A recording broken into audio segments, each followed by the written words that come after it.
సంగం point కి వెళ్లే ముందు పత్తర్ సాహిబ్ దాటుకునే వెళ్ళాం కదా. ఇప్పుడైతే రిటర్న్ వచ్చేటప్పుడు ఇంకా పత్తర్ సాహిబ్ టెంపుల్ దగ్గర అయితే బస్ అయితే ఆపింది. మేము ఈ ప్లేస్ కి వచ్చే వరకు మాకు వచ్చేసే టైం అయితే 3 o'clock అయితే అయ్యింది. లోపలికి వెళ్ళకన్నా ముందే బయట అయితే ఫుల్ చైర్స్ అయితే వేసి ఉన్నారు. ఇక్కడ షూస్ గానీ చెప్పులు గానీ విప్పి పెట్టుకోవడానికి ఒక సపరేట్ గది కూడా ఉంది. మేమైతే మా షూస్ అన్ని అక్కడ పెట్టేసి ఇంకా బయటకైతే వచ్చేసాము. లోపలికి వెళ్లి పత్తర్ సాహిబ్ ను చూడాలంటే ఈ ఆరెంజ్ కలర్ ది కంపల్సరీగా కట్టుకోవాల్సి. ఇది మన తలకు కట్టుకోవడం వల్ల అదొక రెస్పెక్ట్ అన్నమాట.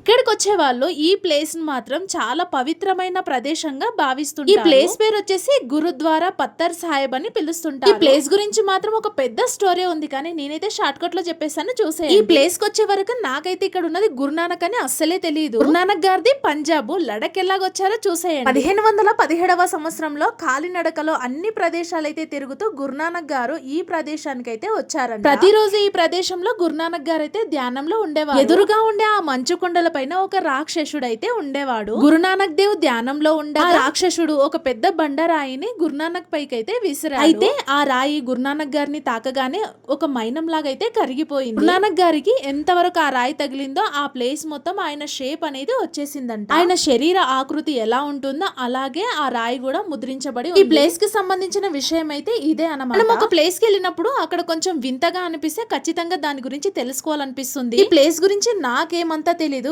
గూగుల్లో సెర్చ్ చేస్తే ఈ మ్యాటర్ అయితే వచ్చేసింది అనమాట. ఇక్కడ కనిపిస్తుంది కదా, ఇదే ఆ రాక్షసుడిగిన రాయి. ఇది మీకు బ్యాక్ సైడ్ అయితే కనిపిస్తుంది. దీని ఫ్రంట్ సైడ్ మనకు గురునానక్ గారి షేప్ అయితే కనిపిస్తుంది. టెంపుల్ లో చాలా మంది అయితే ఉన్నారు, కానీ ఒక్కరు కూడా సౌండ్ అయితే చేయట్లేదు. ఇదైతే గురునానక్ గారి 3D పిక్చర్ లాగా అయితే ఉంది. ఈ రాయి పైన గురునానక్ గారి వీపు భాగం అలాగే ఆయన కూర్చున్న విధానం అయితే స్పష్టంగా కనిపిస్తుంది. మీలో ఎవరైనా లే లదాఖ్ లోని ఈ గురుద్వారికి వచ్చి ఉంటే కామెంట్ చేయండి. గురుద్వార్ లోని పత్తర్ సాహిబ్ గురించి మీకు తెలిసిన విషయాలు, నాకు తెలియని ఏమైనా ఉంటే కామెంట్ చేయండి. ఇక్కడ నేను మీకు ఒక ఇంపార్టెంట్ విషయం అయితే చెప్పాలి. ప్రతి టెంపుల్ లో ఎక్కడైనా సరే పూజారులు ఉంటారు, లేదంటే ఆ ఆలయానికి సంబంధించిన ధర్మకర్తలు అయితే ఉంటారు. కానీ ఇక్కడ మాత్రం అలా కాదు, చాలా అంటే చాలా డిఫరెంట్ అన్నమాట. ఇక్కడైతే ఏం అవసరాలు ఉన్నా సరే ఇండియన్ ఆర్మీనే చూసుకుంటుంది. పత్తర్ సాహిబ్ ను చూడడానికి వచ్చిన ప్రతి ఒక్కరికి ఇండియన్ ఆర్మీనే సేవలు అందిస్తుంది అన్నమాట. నీళ్ళు ఇవ్వాలన్నా, ఫుడ్ పెట్టాలన్నా, వంట చేయాలన్నా ప్రతిదీ ఇండియన్ ఆర్మీనే చూసుకుంటుంది. ఇక్కడ ఇంకో స్పెషల్ ఏంటంటే లంగర్ అన్నమాట, అంటే ఉచిత భోజనం అన్నమాట. ఇక్కడికి వచ్చిన వాళ్ళందరికీ ఫుడ్ అరేంజ్మెంట్స్ అయితే జరుగుతుంటాయి. ఇక్కడ టీ కూడా చాలా బాగుంటుంది. ఇక్కడికి వచ్చే వాళ్ళు భోజనం చేసి కొద్దిసేపు కూర్చొని విశ్రాంతి తీసుకొని అయితే వెళ్తుంటారు. ఇంకొక విషయం ఏంటంటే మనం ఇక్కడ ఎన్ని ఫొటోస్ అయినా తీసుకోవచ్చు, కానీ సెల్ఫీ మాత్రం తీసుకోవద్దని చెప్తున్నారు. ఇక్కడ నాకు తెలిసిన విషయం ఏంటంటే సెల్ఫీ దిగడం వల్ల మనము వీప్ అయితే చూపించినట్టు ఉంటుంది, కాబట్టి సెల్ఫీ తీసుకోవడానికి అలో అయితే లేదంట. అక్కడ నుంచి వెళ్లే ముందు ఇంకా అందరం అయితే కొద్దిసేపు అయితే అక్కడ కూర్చోవాలని చెప్పారు. ఇంకా మేమైతే ఇంకా అలాగే కూర్చున్నాం. ఇక్కడ మీకు ఎదురుగా కనిపిస్తుంది కదా, ఇక్కడైతే గురునానక్ గారికి సంబంధించిన కత్తులు డాలులు అయితే ఉన్నాయి. గురునానక్ గారు సిక్కు మతానికి చెందినవారు కాబట్టి అక్కడ వాళ్ళు యూజ్ చేసేవన్నమాట. అక్కడ నుంచి మేమైతే లంగర్ కి అయితే వచ్చేసాము. ఇక్కడ నాకు కనిపించినవి ఏంటంటే నిశ్శబ్దము, నీట్నెస్ రెండు అయితే కనిపించాయి. ఇండియన్ ఆర్మీలో ఉండేది ఫస్ట్ నీట్నెస్, డిసిప్లిన్ కాబట్టి అదే ఇక్కడ కనిపిస్తున్నాయి అన్నమాట. ఇక్కడైతే మొత్తం బంతి భోజనం లాగానే ఉంటుంది. తినే వాళ్ళు తింటూ ఉంటారు, ఇంకా అయిపోయిన వాళ్ళు లేచి వెళ్ళిపోతూ ఉంటారు. ఇక్కడైతే ఫుడ్ అయితే వేస్ట్ చేయడానికి అస్సలే ఉండదు, మనకి ఎంత కావాలో అంత మాత్రమే పెడుతుంటారు అనమాట. హాల్ అయితే చాలా పెద్దగా ఉంది, ఎంత మంది అయినా వచ్చి కూర్చోవచ్చు. ఇక్కడ నేను మీకు వంట చేసే ప్లేస్ కూడా చూపిస్తాను, చూసేయండి. పెద్ద పెద్ద హాండాలు అయితే ఉన్నాయి. ఇక్కడ ఇలా చేస్తున్నారు కాబట్టి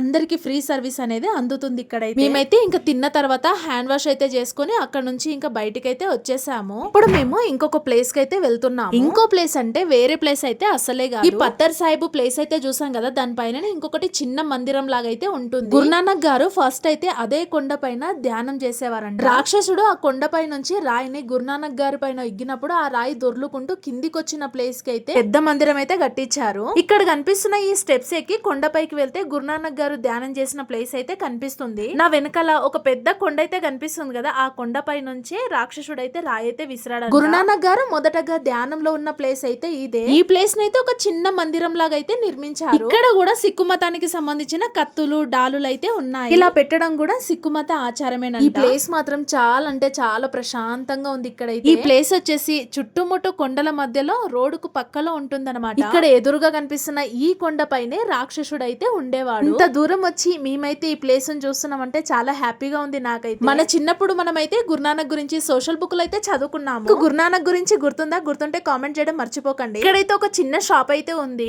షాప్ కనిపించినప్పుడే మేమైతే ఇక్కడ ఇంక ఏమైనా కొత్త వస్తువులు ఉన్నాయని చెప్పేసి చూడడానికి అయితే వెళ్ళాము. ఇక్కడ వస్తువులు ఎంత బాగున్నాయో రేట్లు కూడా అంతగా ఉన్నాయన్నమాట. ఏది అడిగినా సరే 500 అబోనే చెప్తున్నాడు. ఇక్కడ కనిపిస్తున్న చూస్తున్నాడు కదా ఈ బ్రదర్ అయితే బీహార్ అన్నమాట. కొంచెం తక్కువ చేసి ఇవ్వండి అంటే మా ఓనర్ తిడతాడు అని చెప్తున్నాడు. ఇది ఎంతకు వస్తుందో మనకి ఈజీగా అర్థం అవుతుంది కదా. 250 ఉన్నది మనకి వీళ్ళైతే 500 అలాగా అమ్ముతుంటారు. అంటే డబల్ రేట్ అన్నమాట. ఇక్కడ ఈ బొమ్మ బ్యాగ్స్ అయితే కనిపిస్తున్నాయి కదా, ఒక్కటి వచ్చేసి 800 రూపీస్ అయితే చెప్తున్నాడు. మనకు రీజనబుల్ గా ఉంటేనే మనం తీసుకుంటాము కాబట్టి ఇంకా నేనైతే అక్కడ ఏం తీసుకోలేదు.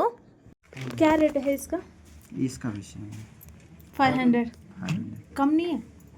आजो ये वाला जो बुद्धा है लद्दाखी वॉच ये लड़ा वो क्या है ना कि बेनेट लिखवाना चाहिए एक्चुअल बेनेट लगवाना चाहिए ना ठीक है डियर सो ఇక్కడ ఈ లడాకి వాచ్ అయితే చూసారు కదా, ఇదైతే ఒక మూవీలో అయితే ఉంటుంది. ఆ మూవీలో ఉండే హీరో వచ్చేసి ఉదయ్ కిరణ్ అన్నమాట. కానీ ఆ మూవీ నేమ్ నాకైతే ఐడియా లేదు, మీకు ఐడియా ఉంటే కామెంట్ చేయండి. ఇక మేమైతే మా తలకు కట్టుకున్న ఆ బటన్ తీసి మళ్ళీ ఆ బాక్స్ లోనే పెట్టేసి వచ్చేసి నెక్స్ట్ అయితే మా షూ ర్యాక్స్ దగ్గరికి అయితే వచ్చేసి షూస్ అయితే వేసుకొని రిటర్న్ మళ్ళా బస్ లో ఇంటికి అయితే బయలుదేరా. నాకు లడాకి వాచ్ మాత్రం చాలా బాగా నచ్చింది. నెక్స్ట్ టైం వెళ్తే కంపల్సరీ అయితే తీసుకుంటా. వీడియో మొత్తం చూసారు కదా, కామెంట్ చేయడం మాత్రం అస్సలు మర్చిపోకండి. వీడియో నచ్చితే లైక్ చేసి సబ్స్క్రైబ్ చేసుకోండి.